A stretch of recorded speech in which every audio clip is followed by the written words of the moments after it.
Urodynamics is an objective evaluation of the lower urinary tract function and dysfunction. But the interpretation of urodynamic stresses can add an element of subjectiveness in interpretation depending on the expertise and experience of the clinician.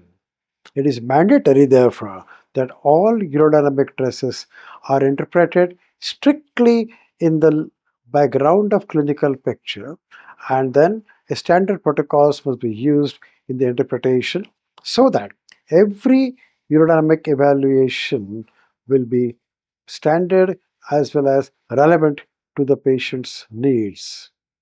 I am going to show you some sample cases and try and interpret the traces in the light of clinical picture in a variety of cases that we come across every day. Okay. Let us begin with a standard urodynamics in a male. This is a 58-year-old man who had severe voiding symptoms, refractory to the treatment of alpha blockers. But when he came to urodynamic evaluation, this is what we had. To give you the orientation of our graphs, the first channel says the infused volume, second channel represents the intravesical pressure as measured by a catheter into the bladder. The third channel is abdominal pressure as measured by a catheter into the rectum, and this is the subtracted detrusor pressure. This channel represents the flow rate in the pressure flow study. Then there is a voided volume as it measured, and the last channel represents the electromyographic readings of the pelvic floor in the form of EMG. So when we look at this graph, what's the first thing we do? We have a quick quality check. The quality check begins here. When you start with the traces must all begin close to zero, but on the positive side of zero as seen in this case. Second thing is the cuff impulses are represented properly as well as subtracted properly, showing no rise in detrusor pressure. Same thing happens when the patient changes the position. Let us try and interpret this. If you look at the detrusor pressure, there is a low pressure fill throughout the phase of filling. There is hardly any detrusor contractions here. What you see, the sensations seem to be normal. There is no detrusor overactivity, and the compliance seems to be null simply because the end filling pressure is 8 centimeters of water at the filled volume of 605. When it comes to interpretation of the voiding in this case, let's look at these cuff impulses. These cuff impulses confirm that the transducers are in correct place, the lines are correctly placed, and there is a good subtraction of pressure happening at the detrusor level. What we find here first is, the first event in voiding is the relaxation of the pelvic floor, giving rise to complete silence of the EMG. And that, as we know, is the first event in any voiding cycle. The flow begins here at the detrusor pressure of 24, and as we go along, there is a continuous pressure flow relationship that you see here. The pressure remains between 29 and 26 all along, and the Qmax is 17 mL per second. All these values seem to say that there is a non-obstructed voiding and a complete voiding. There is a mild rise in detrusor pressure, which represents that sphincter is closing rather prematurely here, but then there is again a cuff impulse giving you the correct signal intensities in all the channels. This particular stress represents how a normal male should behave on the urodynamic laboratory. We move on to the next case. The 68-year-old gentleman had essentially voiding ureteritis, and he had about 40 grams of prostate in ultrasound, whereas he had a residue of about 75 mLs at the end of voiding. He has a peak flow of 11 mLs per second, which is rather low, but he voided volume is also low. Let us see what the pressure flow shows. If you go to the pressure flow, you find Again, that, as I said, a quick check on the quality, both traces starting over 0, but positive side of 0, but they're close to 0, and then these are the traces. If you want to examine this trace, you find that there is a low pressure filling until the volume of 124 ml, when there is a detrusor contraction involuntary, which is with a change of position, and this represents detrusor overactivity. It produces mild urgency, but nothing in the way of urinary incontinence. As we go ahead in the filling, you find that the end filling pressure is about 11 ml, 11 centimeters of water at the filling volume of 362, which represents a normal compliance. Let us see what the voiding shows. In the voiding CMG, you find that the signals are again correctly interpreted and correctly recorded. The signals after voiding also correctly recorded. So whatever is recorded in between these 2 points must be acceptable as a good quality traces for interpretation. As we go about interpreting this trace, you find that its opening pressure is about 60 centimeters of water. It's rather high by any standard. But as we go with the flow, you find that the Qmax is 9 with the maximum detrusor pressure of 67, and it remains high throughout.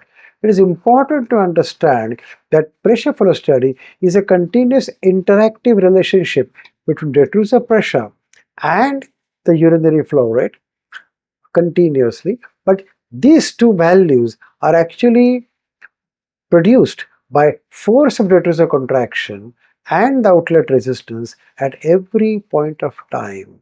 And therefore, when we say detrusor pressure, it is actually response not only of detrusor contraction but also of the outlet resistance. Therefore, in this particular case, you find the detrusor contraction is recorded to be high as a result of increased outlet resistance and the normal detrusor force of contractility.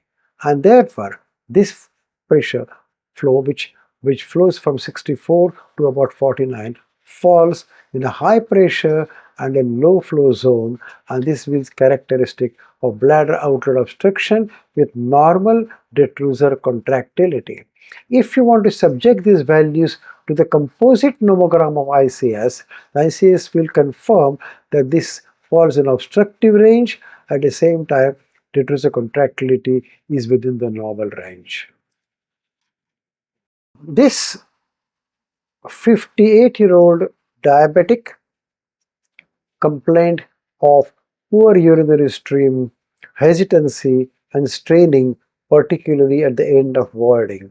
That's his uroflow, shows a fairly low flow for his age, but there is a variable kind of a flow rate which shows some peaks and troughs, but generally had a large volume to void, but with slight irregularity in the flow curve, but flow rate remains low. Let us see what the pressure flow showed in this particular case, and yeah, that is what we find here.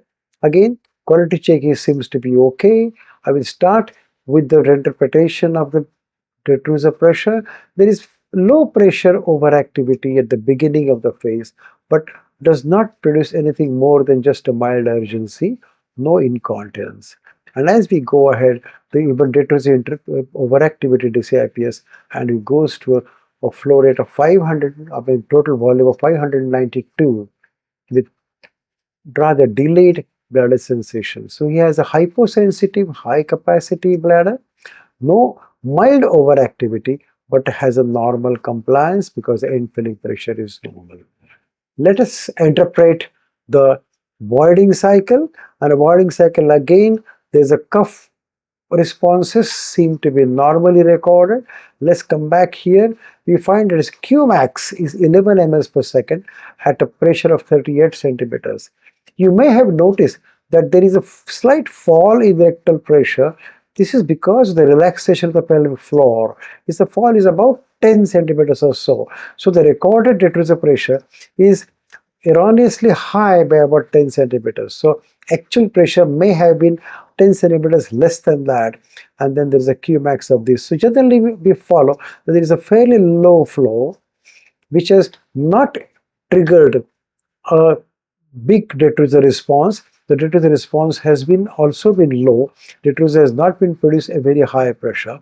But this is a low pressure, low flow state throughout voiding with some amount of straining toward the end of flow. And this goes in favor of detrusor underactivity, probably a diabetic, because if you go back to the entire picture, you find a hypersensitive, high capacity bladder. Voiding is underactive detrusor producing a low and rather wavy flow rate, but is voided completely. So this is probably a case of an extensive peripheral autonomic neuropathy, most likely to be diabetic cystopathy. This is an 80-year-old gentleman who had a combination of storage and voiding symptoms progressively worse for the last 12 months. When we looked at his pressure flow study, we found that there is a distinct detrusor overactivity here, does produce urgency but no leakage, particularly on the change of position when he stood up. But detrusor overactivity continued in the later phase of filling, and when it comes to voiding phase, you find that his voiding begins at a slightly higher detrusor pressure of 47, but as the flow continues, there is a drop in detrusor pressure, and so is the drop in the flow rate, so much so that he produces 1 ml per second at the pressure of 38. Now this actually goes in the favor of bladder outlet obstruction, but at the same time the detrusor contractional response is also fairly low, and therefore we find that although it is obstruction, it is not able to induce a higher detrusor response, but there is an element of detrusor underactivity which is mixed with the element of obstruction. So it's obstructed but underactive detrusor, and this is what we say, because pressure flow study is not only to diagnose bladder outlet obstruction but also characterizes detrusor function. In this particular case, we could definitely say that we have an obstruction demonstrated, all right. At the same time, there is a distinct element of detrusor underactivity along with that.